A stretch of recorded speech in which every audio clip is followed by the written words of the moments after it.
ગત શુક્ર અને શનિવારની રાત્રે ડભોઈ નગરપાલિકાના તાલુકાના કરનેટ ખાતે વોટર વર્કસ ધરાવતા પ્રતિબંધિત વિસ્તારમાંથી ગેરકાયદે રેતી ખનન થતું હતું.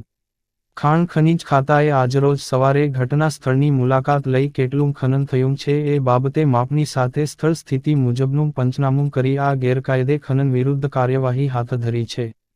ડભોઈ નગરને પીવાનું પાણી પૂરું પાડતી ડભોઈ નગરપાલિકાની વોટર વર્ક યોજના નગરથી 8 અતિવાસ્તવવાદીઓ અંતરે આવેલા કરનેટ ગામમાંથી પસાર થતી ઓરસંગ નદીના પટમાં આવેલી છે, જે પ્રતિબંધિત વિસ્તાર છે, જ્યાં છેલ્લા કેટલાક દિવસોથી રાત દિવસ ગેરકાયદે ખનન થતું હોય જે અંગેની જાણ કોંગ્રેસના કોર્પોરેટર અજય રાઠવાને થતાં રાત્રે તે ગેરકાયદે ખનન થતી જગ્યા પર પહોંચી જઈને ખનન ચાલુ હતું.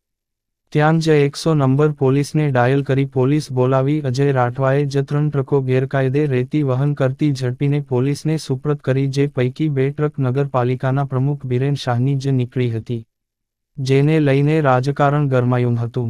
પોલીસે આ 3 ટ્રકો ડિટેઇન કરી આગળ કાર્યવાહી કરવા માટે ખાણ ખનીજ વિભાગને પત્ર લખ્યો હતો.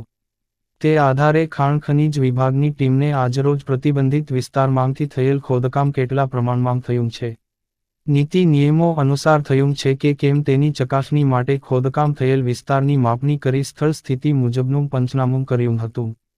હવે આ બાબતે સક્ષમ અધિકારીને આ રિપોર્ટ સોંપતા સક્ષમ અધિકારી કેટલો દંડ ફટકારે છે તે તો આગામી દિવસોમાં ખબર પડશે.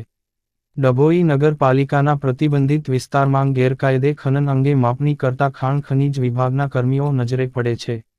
બપોરે 4 કલાક સુધી પંચનામાની કાર્યવાહી કરતું તંત્ર પોલીસના રિપોર્ટ આધારે આજે બપોરે કલાકથી ખાણ ખનીજ ખાતું ડભોઈના કરનેટ ખાતે પાલિકાના પ્રતિબંધિત વિસ્તારમાં થયેલ ગેરકાયદે ખનન બાબતે તપાસ માટે આવ્યું હતું, જ્યાં કેટલા અંશે ખોદાણ થયું છે, કેટલું ઊંડું ખોદાણ થયું છે એની માપણી કરી પંચનામું કરવાની તજવીજ હાથ ધરી હતી.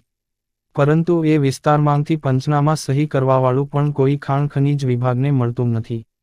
અગાઉ પણ કેટલાય કેસો આ સ્થળેથી ખાણ ખનીજ વિભાગે કર્યા છે, તો તે વખતે પંચો ક્યાંથી મળતા હતા તેવા સવાલ ચર્ચામાં કેન્દ્ર સ્થાને રહ્યા હતા.